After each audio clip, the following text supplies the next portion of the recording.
Hola, ¿qué tal? Soy Juan Arturo Brennan. Sean ustedes bienvenidos al segundo momento musical o mini plática de Apreciación Musical de la temporada 2022, temporada presencial en vivo con orquesta completa y mucha gente, que son ustedes, de la Orquesta Sinfónica de Minería, donde allá en la sala de Nezahualcóyotl, como siempre. El programa de hoy es un programa particularmente interesante porque incluye una obra contemporánea de uno de los personajes más importantes del ámbito musical de hoy, un concierto para violín quizá menos famoso que otros, pero muy hermoso, y una de las sinfonías fundamentales del repertorio.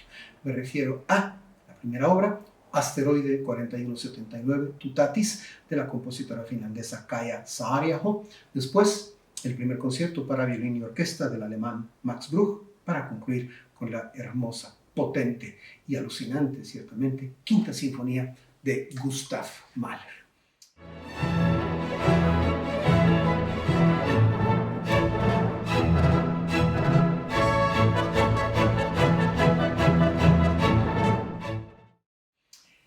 Kaija Saariaho, compositora finlandesa, es sin duda uno de los personajes más importantes de la música contemporánea. Pregúntenle usted a cualquiera que sepa de música y que sepa de música contemporánea y les dirá que Kaija Saariaho está allá arriba, top, por toda una serie de razones complejas, pero la fundamental es que su música es buenísima.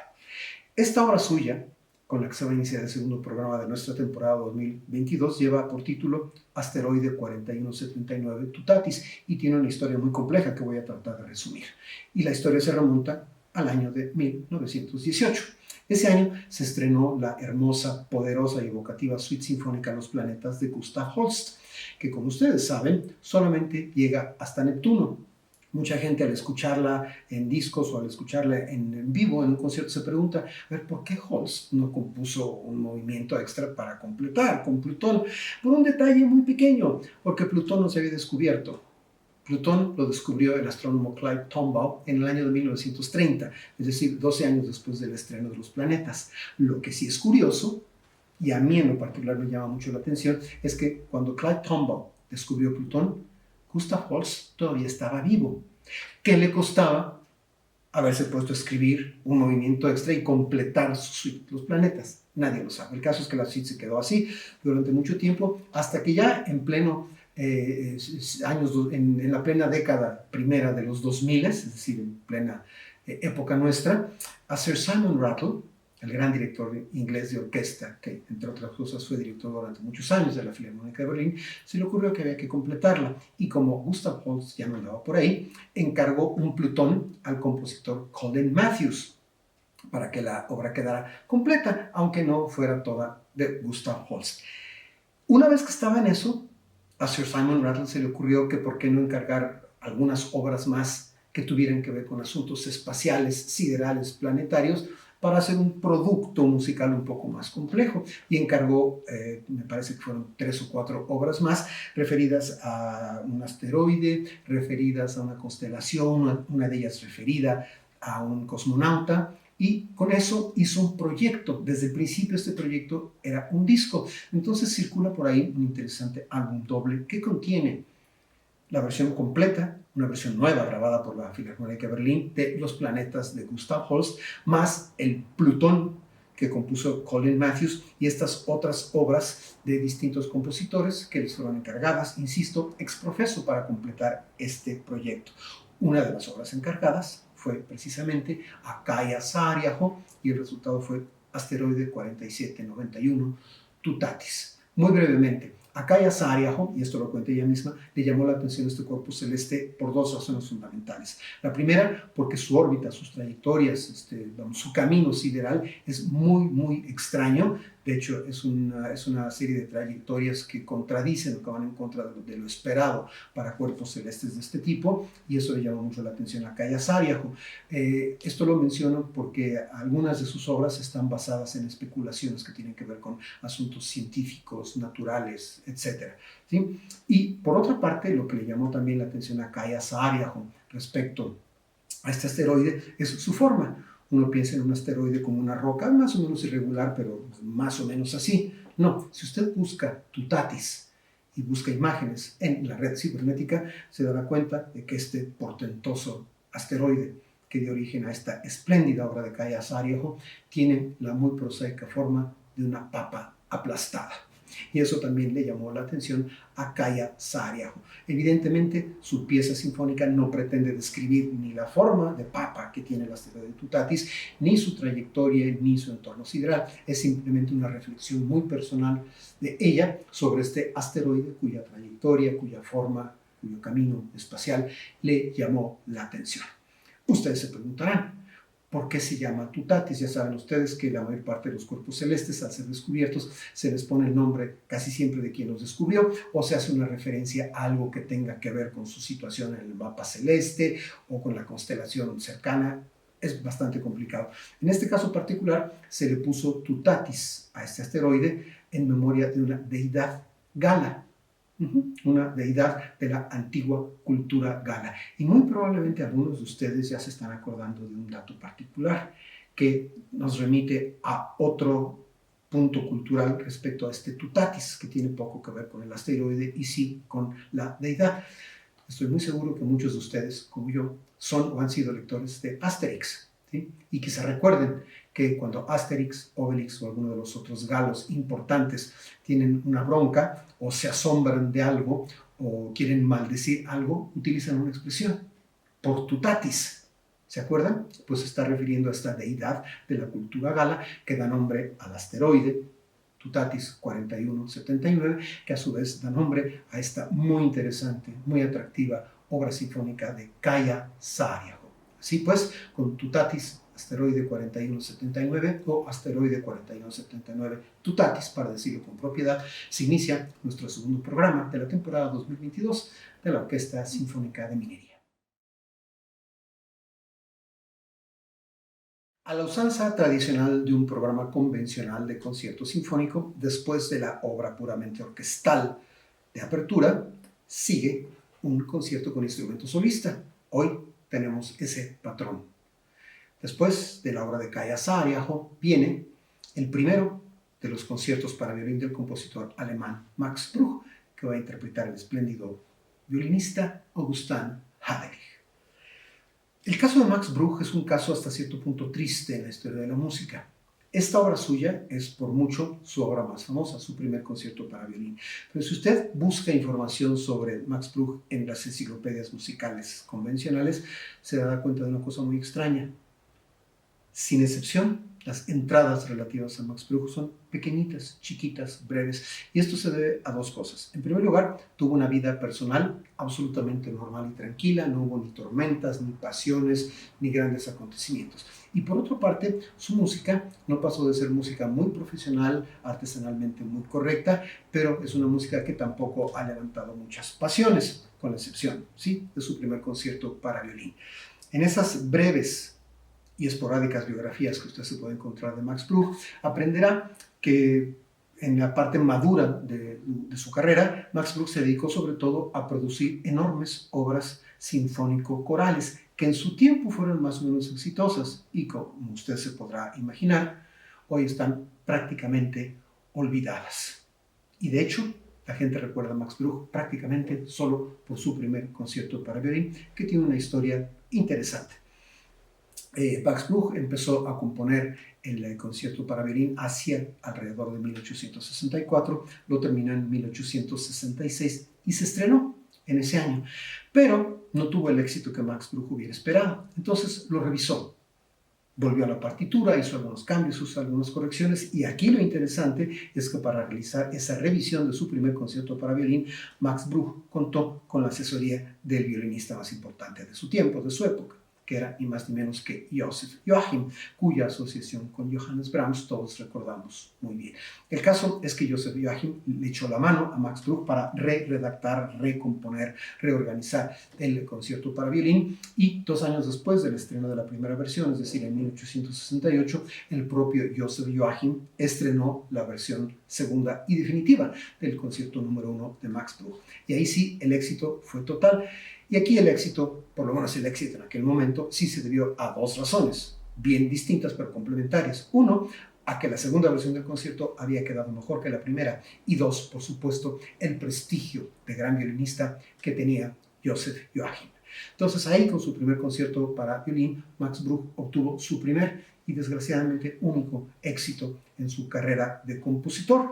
Él mismo se dio cuenta del éxito enorme que había tenido el primer concierto y creyó que era fácil replicarlo componiendo otros dos, así que compuso un segundo concierto para violín en 1877 que no tuvo mayor éxito, y compuso un tercer concierto para violín en 1890 que tampoco tuvo mayor éxito. Así que hoy, repito, la fama de Max Bruch está cimentada en el primero de sus tres conciertos para violín y orquesta, que sí, es un concierto muy atractivo y muy hermoso.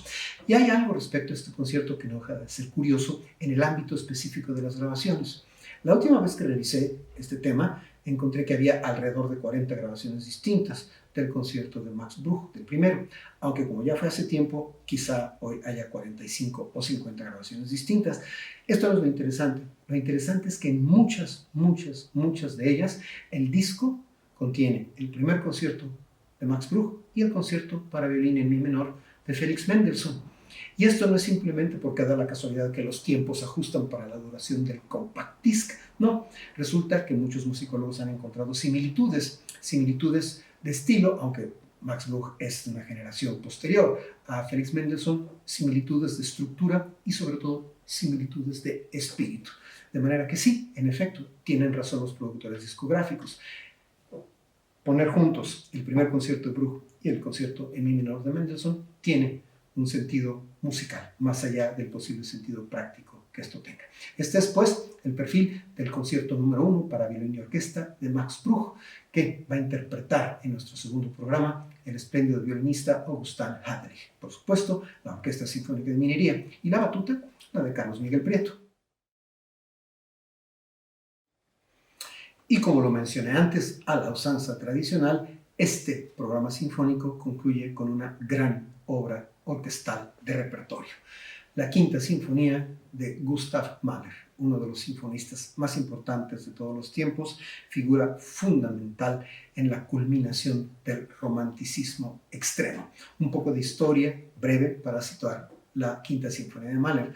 La número 1, El Titán, sinfonía puramente instrumental, pero basada en sus ideas y sus materiales melódicos en un ciclo de canciones, las canciones de un caminante o canciones de un camarada errante, como le dicen algunos. Después, una trilogía de sinfonías vocales, la número 2, la número 3 y la número 4. Todas ellas tienen voces en distintas distribuciones, y estas tres sinfonías son conocidas colectivamente como las sinfonías Wunderhorn, es decir, las sinfonías del cuerno mágico. ¿Por qué? Porque así como Mahler basó la primera sinfonía en ideas y materiales del ciclo de las canciones de un caminante, las siguientes, la número 2, la número 3 y la número 4, tienen muchos y muy importantes puntos de contacto, tanto musicales como conceptuales, con el ciclo de Snaben Wunderhorn, el cuerno mágico del doncel. Después de esta trilogía de sinfonías vocales, Mahler regresó al mundo de la primera, es decir, a la sinfonía puramente instrumental, y entonces realizó una trilogía de sinfonías puramente orquestales. La quinta, la sexta y la séptima, que habría de interrumpir de nuevo con la enorme sinfonía vocal coral, que es la octava, la Sinfonía de los Mil. Además de esto, esas tres sinfonías instrumentales que van después de la segunda, la tercera y la cuarta han sido llamadas por algunos críticos sinfonías realistas. ¿Por qué? Porque según dicen los críticos, estas tres sinfonías no tienen asociaciones ni místicas, ni religiosas, ni fantásticas. Esto habría que discutirlo, porque una sinfonía de Mahler sin este tipo de asociaciones casi es inconcebible, pero sí, ciertamente, debido sobre todo a la pureza del tejido instrumental, que no tiene voz, no tiene texto, luego entonces no tiene conceptos extramusicales, podría decirse que sí, de alguna manera estas tres sinfonías son ajenas a esos mundos de fantasía, de mística y de religión que eran tan usuales en otras sinfonías de Mahler. La estructura de la sinfonía es realmente muy interesante, porque a diferencia de los 4 movimientos de la sinfonía tradicional, que es la estructura que Mahler heredó de la generación anterior, en esta Mahler propone 5 movimientos, lo cual da un equilibrio harto interesante a la sinfonía, porque hay 2 movimientos, un movimiento central, que es el scherzo, que es el punto de equilibrio, y dos movimientos finales. El primero es dato interesante, inicia con la legendaria llamada de trompeta sola, que da origen a una enorme marcha fúnebre. Después viene un movimiento tormentoso, así está designado, después el scherzo que ya mencioné, después el bellísimo y famosísimo adagietto para cuerdas y arpa, que es uno de los momentos más sublimes de toda la literatura sinfónica, no solamente de la de Mahler, sino de toda, y para concluir con un fogoso, extrovertido y sí brillante, pero también muy sarcástico rondó. Es decir, la Sinfonía número 5 de Mahler tiene, además de su atractivo estrictamente musical, un atractivo estructural bien interesante, que si usted lo escucha con atención y trata de colocar estos 5 movimientos en una dramaturgia sonora y formal, va a disfrutar mucho más el trayecto de esta hermosísima sinfonía.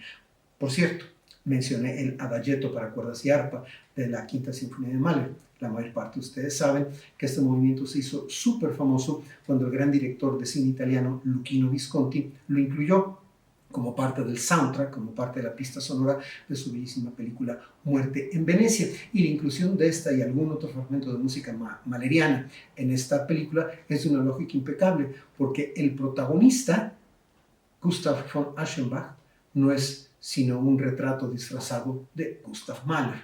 ¿Sí? Se llamará de esa manera, pero en realidad Luchino Visconti estaba pintando un esbozo biográfico muy personal de la figura de Gustav Mahler. De ahí el uso del adagietto, e insisto, algún otro fragmento mahleriano en esa espléndida película Muerte en Venecia de Luchino Visconti, que si usted no ha visto, debería ver.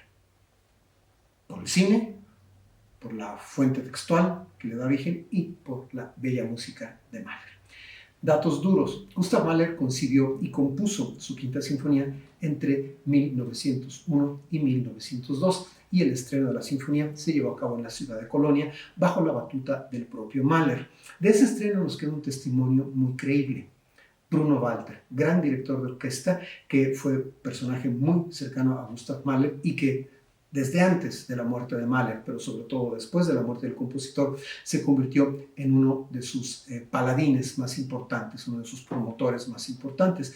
Esto no le impidió a Bruno Walter ser crítico de Mahler, y en este testimonio que dio sobre el estreno de la Quinta Sinfonía en Colonia, bajo la batuta del propio Mahler, Bruno Walter escribió un reporte en que decía que era la primera vez que se sentía insatisfecho del trabajo de Mahler como director de una de sus propias sinfonías. Procede a explicar por qué, da sus propias razones, y al parecer la crítica de Bruno Walter no estaba mal encaminada, porque el propio Mahler mostró cierta insatisfacción con su Quinta Sinfonía, al grado de que la revisó, le dio una muy buena revisada antes de dejarla en la forma definitiva en que la conocemos hoy. Si alguien conocía bien a Mahler y su música, además de Gustav Mahler, era precisamente Bruno Walter.